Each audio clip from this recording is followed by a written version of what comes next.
তো ইন্টারফেস দেখে নিশ্চয়ই বুঝতে পেরেছেন আমি কী নিয়ে কথা বলবো। বিজ্ঞান ও প্রযুক্তি মন্ত্রণালয়ে 42 পদে যে নিয়োগ বিজ্ঞপ্তি প্রকাশ করা হয়েছে সেই নিয়োগ বিজ্ঞপ্তি নিয়ে আপনাদের সাথে কথা বলবো, যার শেষ তারিখ 29 তারিখ 12 মাস 2024 ইংরেজি বিকাল 5টা। এখন কী পদে কারা কারা আবেদন করতে পারবেন সেই বিষয় নিয়ে আপনাদের সাথে আলোচনা করব। নিয়োগ বিজ্ঞপ্তি বিজ্ঞান ও প্রযুক্তি মন্ত্রণালয় 5-3-2024 তারিখ অনুযায়ী এই তারিখে এবং এই স্মারক নম্বর অনুযায়ী স্মারকের পরিপ্রেক্ষিতে বাংলাদেশ বিজ্ঞান ও শিল্প গবেষণা পরিষদ BCSIR এই রাজস্ব খাতভুক্ত নিম্ন বর্ণিত পদসমূহে পূরণের জন্য বাংলাদেশের প্রকৃত নাগরিকদের নিকট হতে অনলাইনে এই ওয়েবসাইটে আবেদনের আহ্বান করা হচ্ছে। অনলাইন ব্যতীত কোনো আবেদন গ্রহণযোগ্য হবে না। কী পদে কারা কারা আবেদন করতে পারবেন? টেকনিশিয়ান একটা পদ, বিজ্ঞান বিভাগে উচ্চ মাধ্যমিক সার্টিফিকেট, পরীক্ষায় পাস অথবা সংশ্লিষ্ট ক্ষেত্রে ডিপ্লোমা। UDA স্নাতক একটা পদ, স্নাতক তৎসহ 1 বছরের অভিজ্ঞতা। এরপর 60 মুদ্রাকি কম্পিউটার অপারেটর 10,200 থেকে 24,680 টাকা, গ্রেড 14 একটা পদ, মাধ্যমিক স্কুল সার্টিফিকেট ও তৎসহ শর্ট হ্যান্ডে প্রতি মিনিটে বাংলায় ও ইংরেজিতে কমপক্ষে 45 থেকে 70 শব্দ এবং টাইপে বাংলায় ও ইংরেজিতে যথাক্রমে 23টি ও 28টি শব্দ লিখনের গতি থাকতে হবে।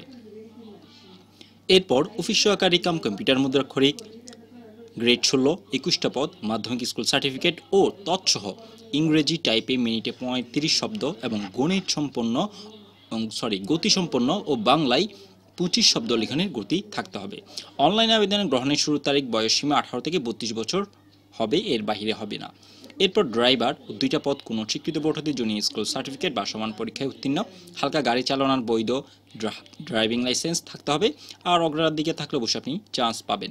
এরপর অফিস সহায়ক 4টা পদ, 8ম শ্রেণী পাস, ল্যাব অ্যাটেন্ডেন্ট, পিপি অ্যাটেন্ডেন্ট কিংবা হেল্পার 5টা পদ, 8ম শ্রেণী পাস, প্লাম্বিং হেল্পার একটা পদ, 8ম শ্রেণী পাস ও তৎসহ সংশ্লিষ্ট ক্ষেত্রে 2 বছরের অভিজ্ঞতা। মালি 8ম শ্রেণী পাস, 2টা পদ ও তৎসহ উদ্যান রচনায় অভিজ্ঞতা। অর্থাৎ যারা বাগানে কাজ করে এরকম যদি আপনাদের অভিজ্ঞতা থাকে তাহলে আপনাকে অগ্রাধিকার দেওয়া হবে। এরপর নিয়োগ সংক্রান্ত যে তথ্যবলী কিংবা সংরক্ষণ আরও অন্যান্য কিছু আছে সেগুলো আপনারা সব কিছু এখান থেকে ভালোভাবে পড়ে নেবেন। কোনো কিছু না বুঝে থাকলে অবশ্যই আমাকে কমেন্টের মাধ্যমে জানিয়ে দিবেন। আর এটা শুরু হয়েছে 8 তারিখ, এখনও শুরু হয় নাই, শুরু হবে আরও 2 দিন পর 8 তারিখ 12 মাস 2024 ইংরেজি সকাল 10টা এবং শেষ হবে 29 তারিখ 12 মাস 2024 ইংরেজি বিকাল 5টা। তো আপনি যদি আমার চ্যানেলে নতুন হয়ে থাকেন তাহলে অবশ্যই ভিডিও থেকে লাইক, কমেন্ট, শেয়ার এবং সাবস্ক্রাইব করুন। সাবস্ক্রাইব করে অল বাটনটা সেট করে দিন। এখান থেকে আপনারা যাবতীয় সকল কিছু তথ্য জানতে পারবেন। তো আশা করি সম্পূর্ণ ভিডিওটা এবং সম্পূর্ণ জিনিস আপনারা ভালোভাবে বুঝতে পেরেছেন। তাও যদি কোনো কিছু না বুঝে থাকেন অবশ্যই আমাকে কমেন্টের মাধ্যমে জানিয়ে দিবেন। এছাড়াও কত পদের জন্য অর্থাৎ কোন পদের জন্য কত টাকা সেটা এখানের মধ্যে বিস্তারিত বর্ণনা করা আছে, এখান থেকে আপনারা সেই জিনিসটি দেখে নেবেন। আশা করি আপনারা সম্পূর্ণ জিনিসটা ভালোভাবে বুঝতে পেরেছেন। নেক্সট ভিডিও আসা পর্যন্ত সবাই সুস্থ থাকুন, ভালো থাকুন। ধন্যবাদ সবাইকে। আল্লাহ হাফেজ।